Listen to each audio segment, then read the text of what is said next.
नमस्कार, स्वागत है आप सभी का आज के इस महत्वपूर्ण सेशन में। आज हम लोग बात करेंगे हिंदी भाषा और साहित्य के अंतर्गत हिंदी भाषा का इतिहास, है ना। हिंदी भाषा का जो इतिहास है ये उसका दूसरा नंबर वीडियो है। इससे पहले एक वीडियो अपलोड कर दिया गया है, उस वीडियो को पहले देखें ताकि ये अच्छे से आपको समझ में आ सके। हिंदी भाषा का इतिहास आप देखेंगे कि यूजीसी नेट में यूजीसी नेट के सिलेबस में दिया हुआ है। फिर है यूजीसी नेट के अलावा DSSB में भी आपको देखने को मिलेगा। इसके बाद बीपीएससी में भी मिलेगा और यहाँ तक कि JSSC CGL और JPSC में भी ये टॉपिक काम आने वाला है ना। अगर आप यूजीसी नेट की तैयारी कर रहे हैं या जेट की तैयारी कर रहे हैं जो झारखंड में आने वाली वैकेंसी है ना, तो ये वीडियो आपके लिए बहुत ही महत्वपूर्ण है। चलिए बात करते हैं हम लोग, ये दूसरे नंबर वीडियो है। इससे पहले के वीडियो को एक बार अवश्य देखें। भाष का उद्भव कैसे हुआ हम लोग जान चुके थे, भाषा की उत्पत्ति कैसे हुआ, हिंदी की व्युत्पत्ति कैसे हुआ, इस पर भी हम लोग चर्चा किए हैं पिछले वीडियो में। तो आप देखेंगे कि सबसे पहले ईरानी जब हमारे भारत आए थे तो उन्होंने सिंधु जो थी, सिंधु को सिंध कहा, सिंध से फिर स की जगह ह का उच्चारण करने लगे और हिंद हो गया, है ना। और फिर हिंद से ध की जगह द का उच्चारण कर रहे थे, इसलिए हिंदी बना और इस प्रकार हिंदी शब्द की व्युत्पत्ति हुई। ये तो आप जानते ही होंगे। इसके बाद जैसे ही भारतीय आर्य भाषाओं का विकास हुआ, सर्वप्रथम वैदिक संस्कृति, वैदिक संस्कृत में दो थे, एक संस्कृत में दो थे, एक वैदिक संस्कृति एक लौकिक संस्कृति। दोनों का अगर कार्यकाल देखा जाए, यानी दोनों की काल अवधि देखा जाए तो 1500 ईसा पूर्व से लेकर 1000 ईसा पूर्व तक, और लौकिक संस्कृत 1000 ईसा पूर्व से 500 ईसा पूर्व तक। फिर पाली आई, पाली की ईस्वी 500 ईसा पूर्व से लेकर 1 ईस्वी तक, फिर प्राकृत 1 ईस्वी से लेकर 500 ईस्वी तक, कहीं कहीं 0 ईस्वी भी रहता है ना। फिर है अपभ्रंश, अपभ्रंश 500 ईस्वी से 1000 ईस्वी तक। उसके बाद खड़ी बोली हिंदी यानी भारतीय आधुनिक आर्य भाषा की उत्पत्ति हुई, जो कि अभी वर्तमान में चल रही है, और इसी से संबंधित मानक हिंदी की उत्पत्ति हुई। ठीक है, ये तो हो गई आर्य भाषाओं का विकास का क्रम और पहले वीडियो से संबंधित कुछ रोचक जानकारियाँ। फिर बात करते हैं हिंदी जो भाषा थी, इसमें 5 उपभाषाएं और 17 बोलियां आई। 5 उपभाषाओं के अंतर्गत हिंदी, पश्चिमी हिंदी, पूर्वी हिंदी, राजस्थानी, पहाड़ी और बिहारी। पश्चिमी हिंदी के अंतर्गत आप देखेंगे और 5 बोलियां थी, कौन कौन?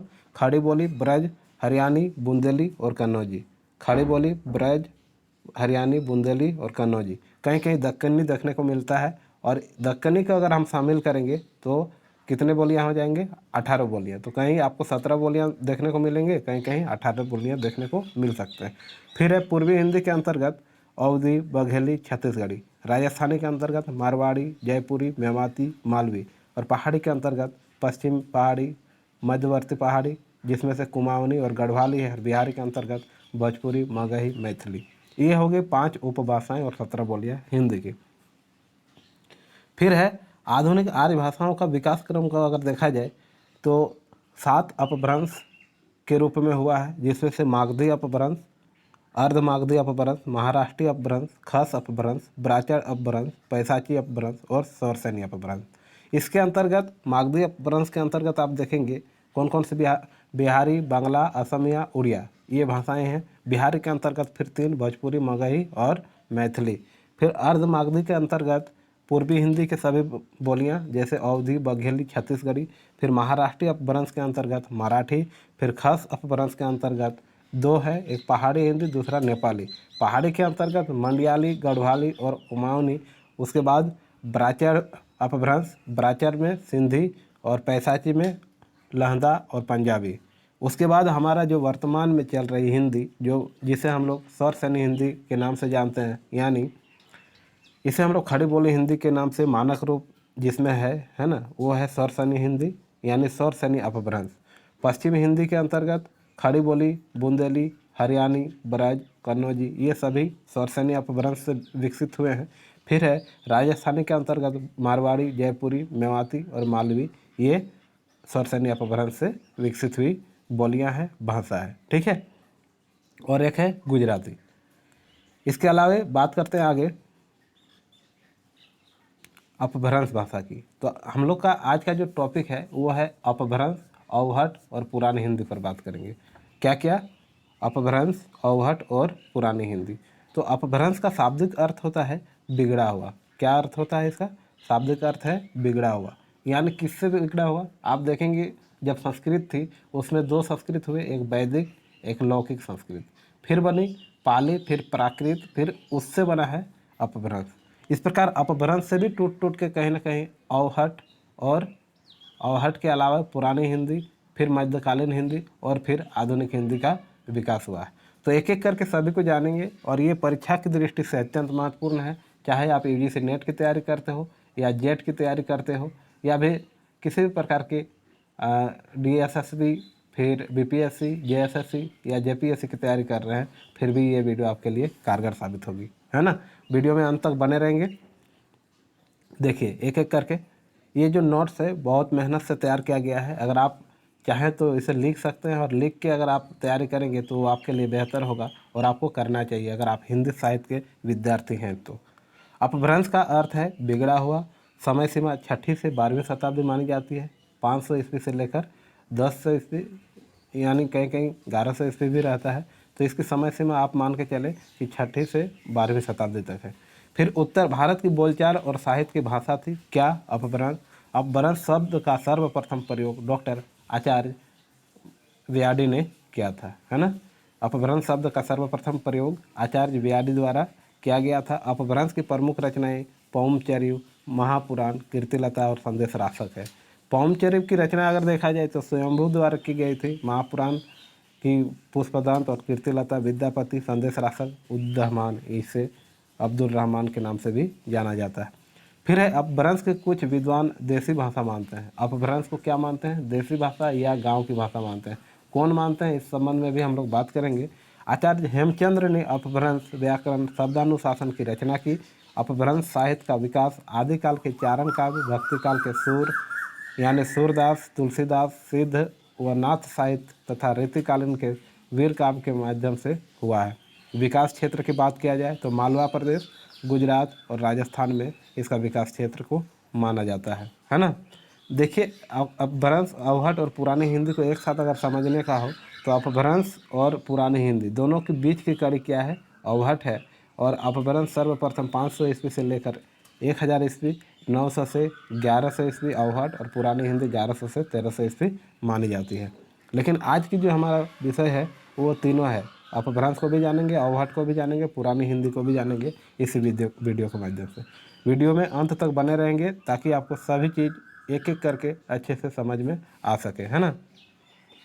अपभ्रंश का दूसरा नाम अगर क्या है, नामकरण क्या, अनेक विद्वानों ने अपने अपने मत के अनुसार अनेक अलग अलग नाम दिए, जिसमें से अवहंस, अवहत, देसी भाषा, ग्रामीण भाषा, आभिर और आभिरोक्ति, इस प्रकार के नामकरण किया गया। किसकी? अपभ्रंश की। अपभ्रंश का शाब्दिक अर्थ अगर देखा जाए तो बिगड़ा हुआ हम लोग जान रहे हैं, लेकिन अप और भ्रष्ट हम लोग बोलते नहीं हैं कि मान लीजिए आपका मति क्या भ्रष्ट हो गया, यानी आपका दिमाग काम नहीं कर रहा है। इस प्रकार के शब्द हम लोग दैनिक बोलचाल में भी बोलते हैं, यानी भ्रष्ट रूप, असंस्कृत रूप, असंस्कार, अभ्रष्ट, भ्रष्ट, यानी एक शब्द में अगर कहा जाए तो इसका शाब्दिक अर्थ क्या हो जाएगा? बिगड़ा हुआ रूप। फिर है आगे, अपभ्रंश के अनेक भेद हैं, जिसमें से अनेक विद्वानों ने अपने अपने मत दिए हैं। किसी ने 3, किसी ने 2, किसी ने 3, इस प्रकार के अलग अलग भेद माने हैं। तो नामी साधु की अगर बात किया जाए, एक विद्वान है हिंदी के, इन्होंने उपनागर, आभिर और ग्राम्य भेद को माना है अपभ्रंश के। फिर मार्कंडेय ने 3 माना है, नागर, उपनागर और ब्राचार को। नागर जो कि गुजरात में बोले जाते हैं, उपनागर जो राजस्थान में बोले जाते हैं, ब्राचार जो पंजाब में बोले जाने वाली भाषा है। फिर है नामवर सिंह ने 2 माना है, पूर्वी और पश्चिमी, है ना, अपभ्रंश के भेद। अपभ्रंश की अगर विशेषताओं की बात करें तो इस प्रकार से आप परीक्षा में पूछा जा सकता है। अगर आप दीर्घ उत्तरीय प्रश्न लिखेंगे तो उसमें हो सकता है आपको प्रश्न पूछा जाए कि अपभ्रंश की विशेषताओं पर चर्चा करें। तो इस प्रकार के प्रश्न आपको देखने को मिल सकते हैं। जैसे मान के चलिए ये है प्रश्न, अपभ्रंश की प्रमुख विशेषताओं पर टिप्पणियाँ लिखें। मैं एक बार इसको सरसरी नज़र से देखता हूँ और इसको पूरे अच्छे से पढ़ के समझा देता हूँ, ठीक है, ताकि आप अच्छे से अपने से भी पढ़ सकते हैं और अच्छे से भी देख सकते हैं। चलिए एक बार पढ़ते हैं क्या है, इसकी विशेषताओं पर हम लोग बात करते हैं, इसकी टिप्पणी पर बात करते हैं। इस प्रकार के प्रश्न आपको देखने को मिल सकते हैं। मनुष्य एक सामाजिक एवं चिंतनशील प्राणी है। वह अपने सभ्यता और संस्कृति के विकास के साथ साथ विकास की परंपरा को अपनाए रखी है। भाषा विकास परंपरा में कठिन से सरल की ओर चलने वाली प्रक्रिया को अपनाया जाता है और वह भाषागत व्याकरणिक बंधनों में जकड़ा नहीं रह सकता है। इतिहास साक्षी है कि वैदिक संस्कृत की जटिलता के कारण लौकिक बनी और लौकिक संस्कृत से पाली बनी, पाली से प्राकृत और प्राकृत से अपभ्रंश बना। इस प्रकार जनमानस की अभिव्यक्ति का साधन और माध्यम बनकर उभरी, लेकिन शास्त्र प्रणयन की अनुशासनबद्धता ने इसे धीरे धीरे रूप परिवर्तन करने के लिए बाधित किया। वररुचि, मार्कंडेय और हेमचंद्र जैसे विद्वानों ने प्राकृत भाषा के लिए विशिष्ट व्याकरण ग्रंथ रचने शुरू कर दिए और प्रतिक्रिया स्वरूप जनमानस ने व्याकरण की समानता के अभाव के कारण भाषा का विकास अवरुद्ध यानी कम होने लगा, बाधित होने लगा। इस विकृति भाषा को अपभ्रंश नाम से अभिहित किया जाता रहा, जो समस्त आधुनिक भारतीय आर्य भाषाओं के विकास के पूर्व पीठिका है। अपभ्रंश का शाब्दिक अर्थ विकृत, भ्रष्ट, अशुद्ध, पतित, असंस्कृत, अस्खलित है। इस प्रकार भाषा के सामान्य मापदंड से दिशा भ्रमित भाषा रूप को अपभ्रंश कहा जाने लगा। अपभ्रंश शब्द ईसा के 2 सदी पूर्व अपारणीय शब्दों के लिए व्यवहार में लाया जाता था, किंतु 6ठी शताब्दी में वह साहित्यिक भाषा का वाचक बन गया। इसके बाद मध्यकालीन आर्य भाषा की तीसरी अवस्था का नाम अपभ्रंश है। महान भाषाविद पतंजलि ने संस्कृत के मानक शब्दों से भिन्न भ्रष्ट और अशुद्ध शब्दों को अपभ्रंश की संज्ञा दी है। वाग्भट और हेमचंद्र ने अपभ्रंश को ग्राम्य भाषा की संज्ञा से जग जाहिर किया है। कुछ विद्वानों ने इसे देसी भाषा या देश भाषा कहा है। दंडी ने तो इसे आभिर की भाषा कहा है। सच्चाई यह है कि गुर्जर, आभिर, जाट आदि अनेक जातियां जो बाहर से आकर पश्चिम भारत में बस गई थी, वही आरंभ में भारतीय संस्कृति में शामिल नहीं हो पाई थी। इसलिए इनकी भाषा को अपभ्रष्ट समझा जाता रहा और धीरे धीरे उन पर शौरसेनी प्राकृत का इतना गहरा प्रभाव पड़ा कि उनकी भाषा को मान्यता देनी पड़ी। राजसत्ता पाने पर लोग राजपूत कहलाने लगे। राजसत्ता के साथ साथ इसका विस्तार भी होता गया और अंत में यह राजभाषा ही नहीं बल्कि साहित्य भाषा और देश भाषा बन गई। 6ठी सदी से लेकर 11वीं सदी के अंत तक इसकी विशेष उन्नति हुई। अपभ्रंश की सामान्य विशेषताओं की अगर बात की जाए तो इनकी 2 विशेषताएं मिलती है। एक उच्चारण की दृष्टि से स्वर आधारित विशेषताएं, दूसरा व्यंजन आधारित विशेषताएं। तो उच्चारण की दृष्टि से अगर आप देखेंगे तो उनकी विशेषताएं थी कि हर्ष जैसे अ, ई, ए और अ बन गए। फिर दीर्घ आ, ई, उ, ए और अ बन गए। ए और औ स्वर नहीं मिलते, ये पाली में ही संस्कृत है और ए औ के ए ओ हो गए। री लिखा तो जाता था परंतु री का उदाहरण री हो गया, इस प्रकार री हो गया। अतः संस्कृत री के स्थान पर अ, ई, ए, उ और री हो गया। जैसे कन्ह यानी कृष्ण से कन्हा हो गया, फिर कृत से क्या हो गया, पृच से पुछ हो गया, गृह से गे हो गया और ऋण से ऋण बन गया। इस प्रकार स्वरों के अनुनासिक रूप भी प्राप्त हैं, जैसे देवम चलहि धियम, धृते न जाऊ करऊँ अंधा इत्यादि। कई शब्द में अकारण अनुनासिकता आ गई, जैसे पाखी पक्षी से बन गया, अंशु अश्रु से बन गया, मंजार मरजार से बन गया, वंक वक्र से हो गया। कुछ उदाहरण की वजह से अपभ्रंश भाषा को उकार बहुला भाषा कहा गया। ब्रज भाषा और अवधि में जो मनु, कारणु, अंगु, चालू आदि रूप मिलते हैं वे अपभ्रंश से चले आ रहे थे। व्यंजन आधारित विशेषताओं की अगर बात करें तो व्यंजन संयोग को सरल करने के लिए प्रायः संयुक्त व्यंजनों के बीच में कई स्वर आ गए, जैसे वर्षा, वारिस, स्त्री, इतिय, आर्य, अर्य, क्रिया से क्रिया। इसी प्रक्रिया से स्वर भक्ति इसे हम लोग कहते हैं। फिर है कई शब्दों में तो स्वर लोप हो गए हैं, जैसे अरण्य से रण, अहम से हम, उपविष्ट से वाइट हो गए हैं। इस प्रकार स्त्रीलिंग का अव्यय स्वर लुप्त हो गया है, जैसे वल्गा से बाघ बन गया, लज्जा से लाज बन गया। शब्दावली इस प्रकार के शब्द भी बन गए हैं। स्वर गुच्छों की संख्या की अगर बात करें तो बहुत बढ़ गई है, जैसे अ आई बन गई, फिर आई बन गई, आई, औ, ऐ। इस प्रकार के शब्द आपको देखने को मिलेंगे किसमें, अपभ्रंश में। व्यंजनों की संख्या अपभ्रंश में इस प्रकार थी, जैसे क, ख, ग, घ अंगा नहीं था, च, छ, ज, झ इय नहीं था, ट, ठ, ड, ढ मूर्धन्य, त, थ, द, ध और न नहीं था, यानी अंगा और इय, न और तालु वर्षा ये अक्षर नहीं थे और मूर्धन सभी नहीं थे इस प्रकार, परंतु विद्वानों ने इसका अनुमान क्या है कि पूर्ववर्ती अपभ्रंश में अवश्य होगा। अपभ्रंश ट वर्ग प्रधान भाषा था, इसलिए इसे ये अड़ भाषा भी कहा जाता है। बहुत अधिक प्रयोग होने से इसकी ध्वनि ल ध्वनि अवश्य थी, लेकिन वह लिखने में ड या ल के रूप में आती थी। आगे है, व्यंजनों के उच्चारण में थोड़ा परिवर्तन मिलता है। च वर्ग स्पर्श संघर्षी हो गए और क वर्ग कोमलता लव्य, अर्थात ये 8 वर्ण आगे आगे। इसके अलावा बहुत से व्यंजन सुरक्षित रहे, जैसे कपाट से कवाड़, घर से घर और चतुर्थ से चौथ, छाया से छह, जीवा से जी इत्यादि बन गए। तो ये अपभ्रंश थी। इसके बाद अपभ्रंश के बाद हम लोग जानेंगे अवहट और पुरानी हिंदी को। ठीक है, तो वीडियो में कंटिन्यू बने रहेंगे। आप जानेंगे इसी में अवहट और पुरानी हिंदी को। अवहट की अगर बात किया जाए तो अवहट का समय सीमा कितना था, 900 ईस्वी से लेकर 1100 ईस्वी तक। और इससे पहले हम लोग देखें 500 ईस्वी से लेकर 1000 ईस्वी तक किसका समय था, ये अपभ्रंश का। आप जानेंगे अवहट का, है ना। तो अवहट के संबंध में कुछ रोचक तथ्य को जानना बहुत ज़रूरी है, जो कि आपके परीक्षा में पूछे जाते हैं। इससे संबंधित आपको प्रश्न देखने को मिल सकते हैं। अवहट शब्द का सर्वप्रथम प्रयोग 14वीं शताब्दी में बिहार के मिथिला निवासी ज्योतिरीश्वर ठाकुर ने अपने ग्रंथ वर्ण रत्नाकर 1325 ईस्वी में किया था, है ना। फिर है, ज्योतिरीश्वर ठाकुर ने अपभ्रंश के लिए अवहट शब्द का प्रयोग किया है। अवहट संस्कृत शब्द का अपभ्रष्ट का तद्भव रूप है। अपभ्रंश की तरह अवहट को भी भ्रष्ट भाषा कहा गया है। जिस प्रकार अपभ्रंश को भ्रष्ट भाषा कहा गया, ठीक उसी प्रकार अवहट को भी भ्रष्ट भाषा कहा गया है।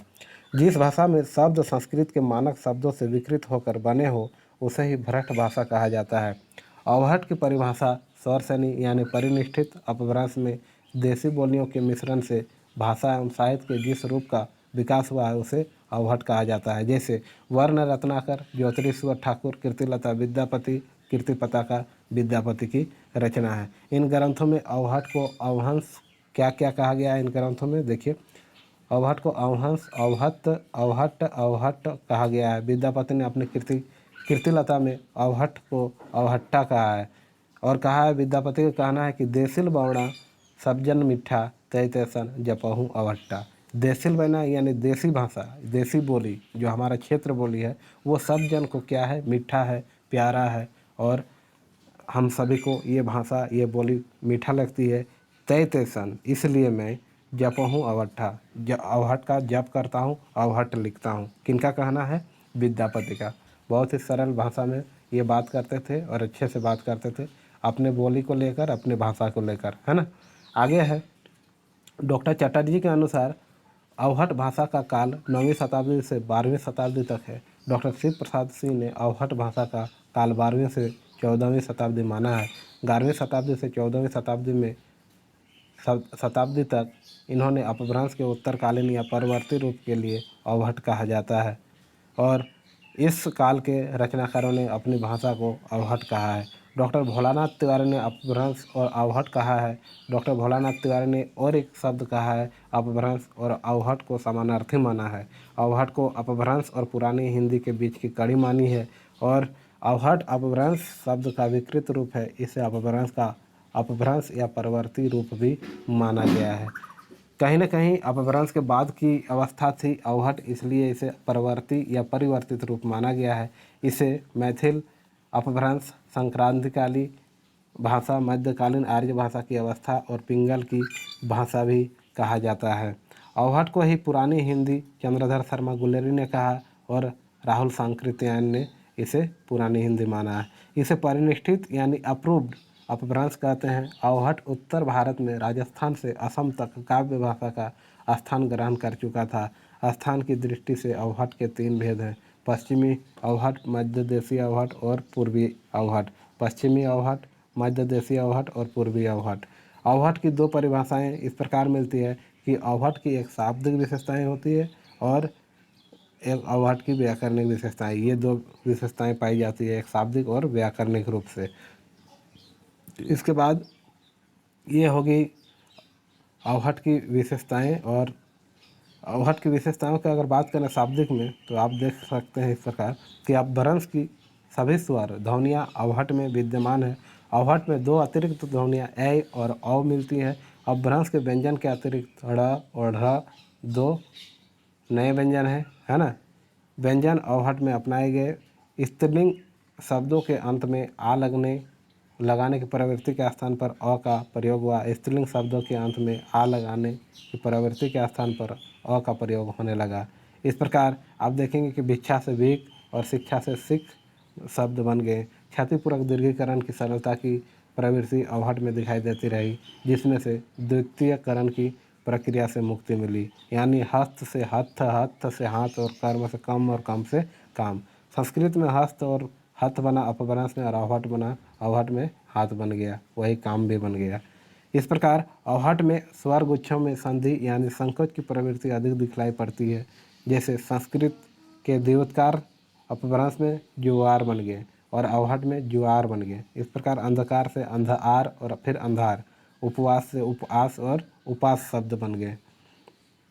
अवहट की अगर व्याकरणिक विशेषताओं की बात करें तो अपभ्रंश की तरह अवहट में भी दो लिंग थे, पुल्लिंग और स्त्रीलिंग।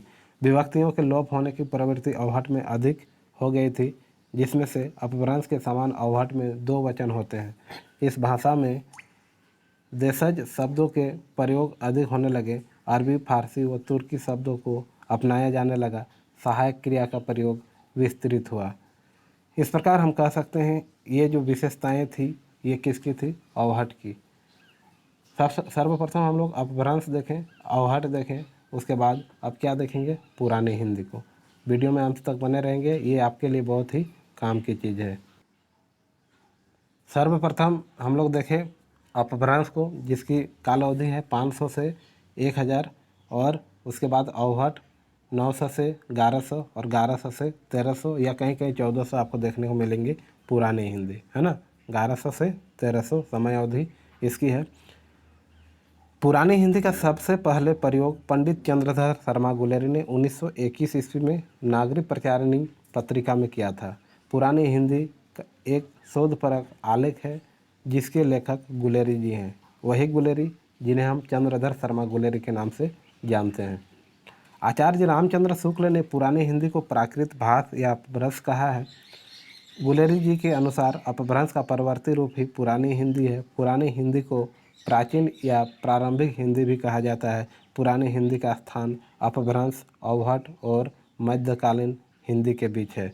पुरानी हिंदी का प्रारंभिक रूप स्वरसनी अपभ्रंश से है और उत्तरकालीन अपभ्रंश पुरानी हिंदी से साम्य रखता था। यह स्थल पुरानी हिंदी का उद्गम स्थल माना जाता है। पुरानी हिंदी से खड़ी बोली ध्वनित होती है। पुरानी हिंदी का उद्गम अगर हम लोग देखें तो अवहट से माना जाता है। जिस प्रकार संस्कृत से पाली, पाली से प्राकृत, प्राकृत से अपभ्रंश, अपभ्रंश से फिर अवहट, फिर पुरानी हिंदी, इसके बाद मध्यकालीन हिंदी और उसके बाद आधुनिक हिंदी का विकास हुआ, है ना।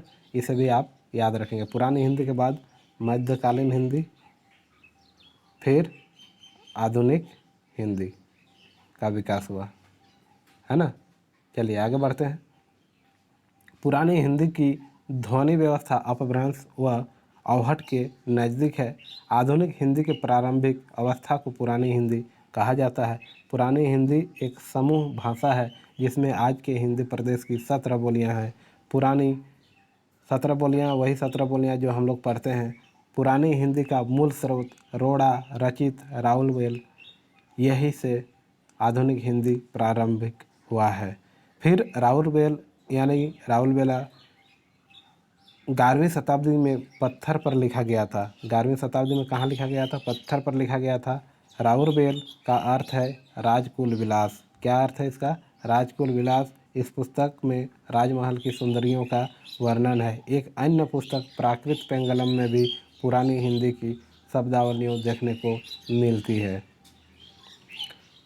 प्राकृत पेंगलम एक छंद शास्त्र का ग्रंथ है। अपभ्रंश और अवहट की अगली कड़ी पुरानी हिंदी है। पुरानी हिंदी का कालखंड 1100 से 1400 ईस्वी तक कहीं कहीं माना जाता है ना। 1100 से 1400 पुरानी हिंदी का कालखंड माना जाता है। कहीं कहीं 1300 का अंत तक आपको देखने को मिल सकता है। गुलेरी जी के अनुसार मुंज पुरानी हिंदी के पहले कवि हैं। अगर बात करें पुरानी हिंदी के अंतर्गत आदिकालीन साहित्य की तो रासो काव्य, रासो रासो काव्य, रास काव्य, परिवर्तित सिद्ध काव्य, नाथ काव्य, सूफी काव्य, मुल्ला दाऊद का चंदायन, संत काव्य, जयदेव, नामदेव, त्रिलोचन आदि कृत रचनाएं स्वयंभू विद्यापति अमीर खुसरो के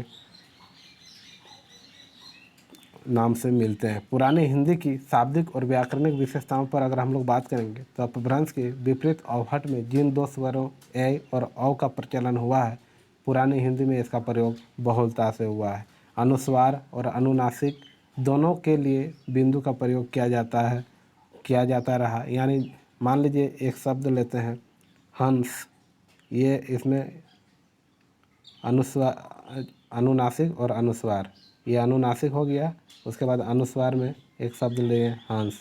इस प्रकार के शब्द दोनों एक ही प्रकार के लिखे जाने लगे, ऐसे लिखा जाने लगा। ये हंस का मतलब क्या होता है कि वह बच्चा हंस रहा है, लेकिन ये हंस का मतलब हो जाएगा पक्षी यानी हंस। इस प्रकार के अंतर होते हैं, लेकिन यहाँ पर क्या होने लगा कि दोनों को एक ही जैसा यानी अनुस्वार ही लिखने का प्रयोग प्रचलन में हुआ। तालव्य स, मूर्धन्य स और दंत स के स्थान पर जगह केवल स का ही प्रयोग होने लगा। यानी अलग अलग 3 स जो हैं उसके जगह सिर्फ एक स दंत स का प्रयोग करने लगे। स्वर का ह्रस्वीकरण हो गया, यानी दीपावली से दिवाली बन गया, आनंद से आनंद बन गया। स्वर का दीर्घीकरण भी कहीं कहीं देखने को मिलने लगा। मित्र से मित बन गया। स्वर में परिवर्तन दिवस से देवस और सैया से सेज बन गया। अनुस्वर का भी प्रभाव पड़ा, जिसमें से आप देखेंगे कि छाया से छाह बन गया, नग्न से नंगा।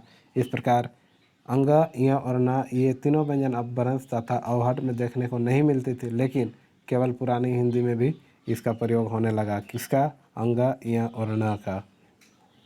ण के स्थान पर न का प्रयोग घृणा जैसे घिन, गुण, गुण हो गया। संयुक्ताक्षर का सरलीकरण होने लगा। प्रदेश, देखिए प्रदेश ऐसा होना चाहिए लेकिन परदेश हो गया। प्रकार ऐसा होना चाहिए, प्रकार हो गया। इस प्रकार भाषा का क्या होगा, कठिन से सरल की ओर जाने वाली जो प्रक्रिया है वो वास्तव में दिखाई देने लगी। निकटवर्ती सर्वनाम यह, अहु, यह, यही, एहम, अनिश्चयवाचक सर्वनाम काहू, कहूँ, कक्कू, केतु, कऊ हो गया। संबंधवाचक जैसे जो हमारा है वो हमारा ही रहेगा। इस प्रकार जो के जगह जो, जा, जे, जी हो गया। और प्रश्नवाचक जैसे क्या, कौन, उसके जगह कतहु, कहायूँ, इस प्रकार के शब्द आने लगे।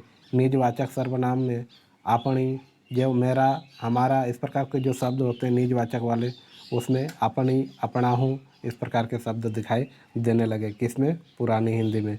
पुरानी हिंदी में देशज और विदेशज शब्दों का प्रचलन शुरू हो गया था, जिसमें से पुरानी हिंदी का पद क्रम, कर्ता, कर्म, क्रिया, मोहन पुस्तक पढ़ता है तो इसमें कर्ता, कर्म और क्रिया जिस प्रकार है ठीक उसी प्रकार होने लगा।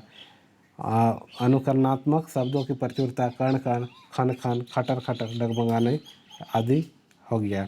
जैसे अनुकरणात्मक शब्दों का प्रचुरता मात्रा से होने लगी, जैसे कन कन, खान खान, एक ही शब्द का रिपीटेशन होने लगा, है ना। इस प्रकार देखने को मिलने लगा पुरानी हिंदी के अंतर्गत। तो पुरानी हिंदी के अंतर्गत आप इस प्रकार इसका उत्तर भी लिख सकते हैं, अगर दीर्घ उत्तर आपसे पूछा जाएगा तो। ठीक है, तो ये रहा आज की वीडियो अपभ्रंश, अवहट और पुरानी हिंदी के संबंध में। तो वीडियो उम्मीद करता हूँ कि आपको अच्छी लगी होगी। तो वीडियो अगर अच्छा लगा हो तो आप कमेंट के माध्यम से हमारा प्रोत्साहन करें और एक छोटा सा लाइक, छोटा सा कमेंट, और चैनल में अगर पहली बार आए हैं तो चैनल को सब्सक्राइब अवश्य करें, ताकि आने वाला हर वीडियो आपको समय पर मिले और इस प्रकार आप वीडियो से अपने पढ़ाई में लाभ ले सकें, आप लाभान्वित हो सकें। स्वस्थ रहिए, मस्त रहिए, अपनी पढ़ाई जारी रखिए। मिलते हैं किसी और एक अच्छे वीडियो में, इसके अगले पार्ट 3 में।